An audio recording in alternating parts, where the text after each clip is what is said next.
Hey, what's going on, guys? My name is Jay, MorninAfterKill, and I'm back with some more Borderlands 3 pre-release coverage. 2 days ago, news broke out on the internet that Microsoft has apparently obtained the exclusive marketing rights to quite a few heavy-hitting upcoming titles releasing within the next few years. Included on this list? Yeah, was none other than Borderlands 3, which immediately sent shockwaves throughout the Borderlands community. And almost as fast as that information spread, is just as fast as the questions that started to be raised. What does this mean for Borderlands? Does this mean DLC is going to be a timed release? Will there be exclusive Microsoft heads, skins, loot? Is there going to be cross-compatibility between Xbox One and PC? All of these are fantastically great questions. Questions that deserve answers. Answers that, at the moment, I currently don't have for you.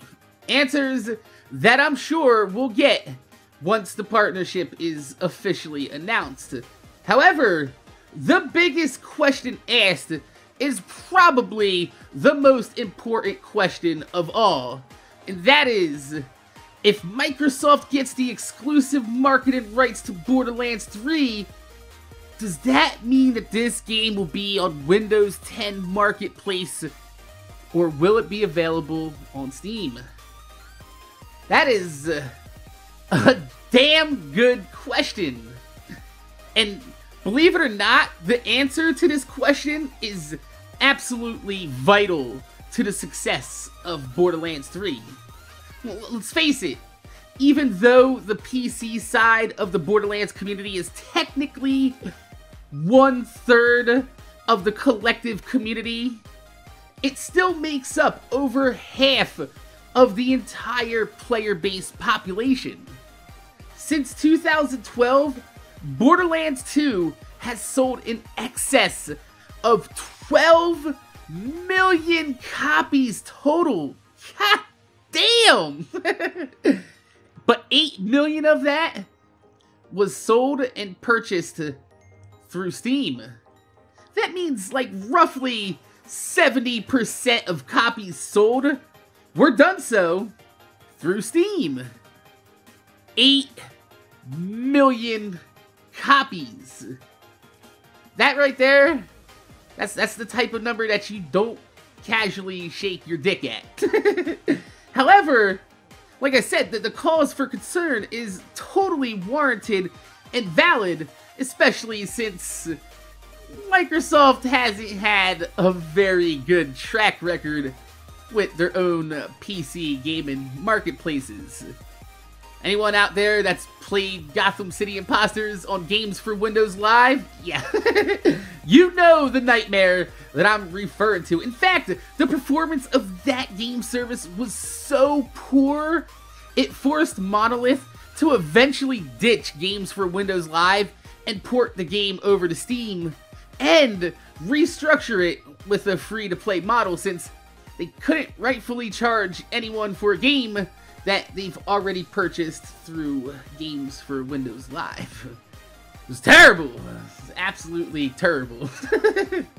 And after, you know, the shaky launch we've seen earlier this year from Sea of Thieves with beta keys and launch codes not registered properly, rightfully so, many still don't have confidence in Microsoft's Windows 10 Live Marketplace.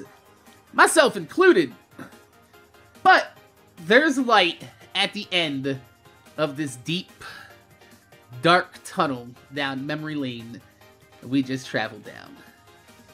Because if we take a look at past, present, and future Microsoft marketing exclusives, you'll see a pretty relieving trend of Microsoft allowing the developers to choose which platform that they offer their game for purchase on. One of the most notorious examples of past Microsoft marketing exclusives is, of course, Call of Duty. Back in the Xbox 360 days when Microsoft reigned console supreme, they enjoyed a very generous marketing exclusivity deal with Activision.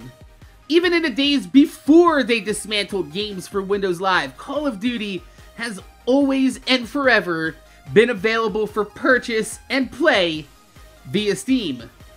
Recently, we've also seen PUBG, Tomb Raider, and Cuphead, all Microsoft marketing exclusives, all still available for purchase and play on Steam.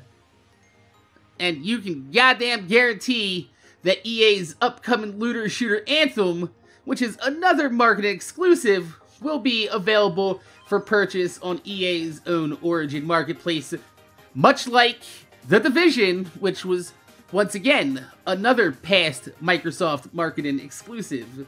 And I know there's people out there, they're gonna get on their soapbox and they're gonna start pointing up like, look at Minecraft, look at Sea of Thieves, look what they did with that. Well, you know, to that, I'll say it's a totally different story, because both Rare and Mojang are game studios that are owned outright by Microsoft and aren't just marketing exclusive licensees. Now, even if Microsoft leaves it up to Gearbox to decide which platform they want to release Borderlands 3 on, it's a fairly safe bet that they'll choose to keep the entire Borderlands catalog available on the same services. Even more so after just a few years ago, when the original GameSpy servers shut down for good, Gearbox had to quickly port everyone's Borderlands 1 files and friends lists over to Steam. Now, I'm pretty sure after you factor in that Gearbox chose poorly for the first Borderlands game servers, coupled with 8 million copies of Borderlands 2 sold on Steam, and 14 years of Steam being the #1 leading PC marketplace, yeah, the choice kind of makes itself, now doesn't it? So, my name is Jay, MorninAfterKill. I want to thank you guys for watching. Make sure you guys rate, comment, subscribe. If you leave a thumbs up on the video, I'd highly appreciate it, because it gives me motivation to make more videos for y'all motherfuckers and watch my motherfucking videos. Let me know in the comment section down below.